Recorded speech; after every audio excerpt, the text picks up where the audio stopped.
Prayer blessing for the month of October. Natapos na po ang buwan ng Setyembre at tayo po ay lubusang nagpapasalamat sa Panginoon sapagkat hindi po niya tayo pinabayaan. Nakita po natin ang lahat ng biyayang ipinagkaloob niya. Ngayong panibagong buwan ng Oktubre, atin pong itaas sa Kanya ang lahat ng ating pangangailangan. Higit sa lahat ang pasasalamat natin sa Kanya. Habang tayo po ay nagdarasal, isipin po ninyo ang isang intensyon na nais nyong mangyari at makamit ngayong bagong buwan ng Oktubre. Sa ngalan ng Ama, ng Anak at ng Espiritu Santo. Amen.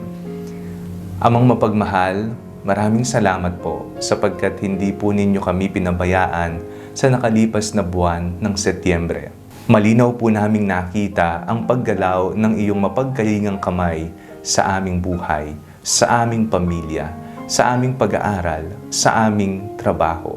Patawad po, Panginoon, kung kami man ay nagkamali, nagkasala at nakapanakit ng kapwa sa nakalipas na buwan ng Setyembre. Ngayon pong uumpisahan po namin ang panibagong buwan, ninanais po namin humingi sa inyo ng ibayong lakas upang mapagtagumpayan namin ang lahat ng mga hamon na aming kakaharapin.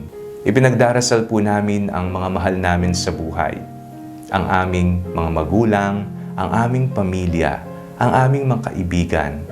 Bigyan niyo po sila ng isang malusog na pangangatawan at katuparan sa kanilang mga kahilingan sa iyo.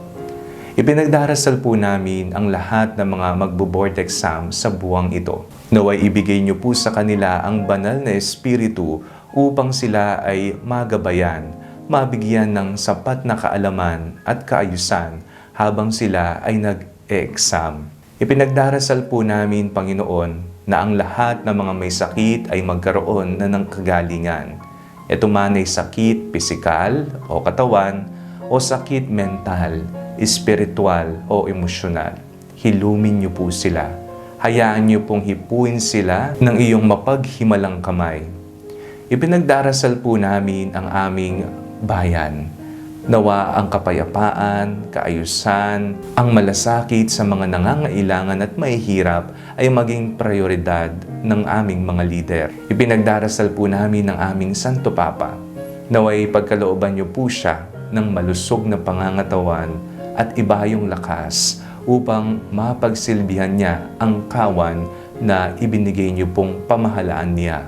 Ipinagdarasal po namin ang bawat isa na nawa ang iyong pagkabay, ang lahat ng pagpapalang aming kinakailangan ay mapasa amin. Maraming salamat po, Panginoong Jesucristo. Lagi po kayong nariyan para sa amin. Ito po ang aming mga ipinagdarasal sa ngalan ni Jesus na aming Panginoon, ang aming mabuting pastol. Amen. Sa ngalan ng Ama, ng Anak, at ng Espiritu Santo. Amen. Ano ang pinagdasal mo para sa panibagong buwan ng Oktubre? Let me know at the comment section below para ipagdasal po natin ito ng sama-sama. And do not forget to like and share this video. Inaanyayahan ko rin po kayo na mag-like at mag-follow sa bagong page po ng Panalangin Bago Matulog. Ugaliin po natin ang magpasalamat at magdasal sa Diyos tuwing gabi bago po tayo magpahinga. And do not forget to subscribe to our YouTube channel. I-click niyo lamang po ang link na nasa description ng video nito o kaya naman po just search Father Fiel Pareha. Isang mapagpalang bagong buwan ng Oktubre sa inyong lahat. God bless you.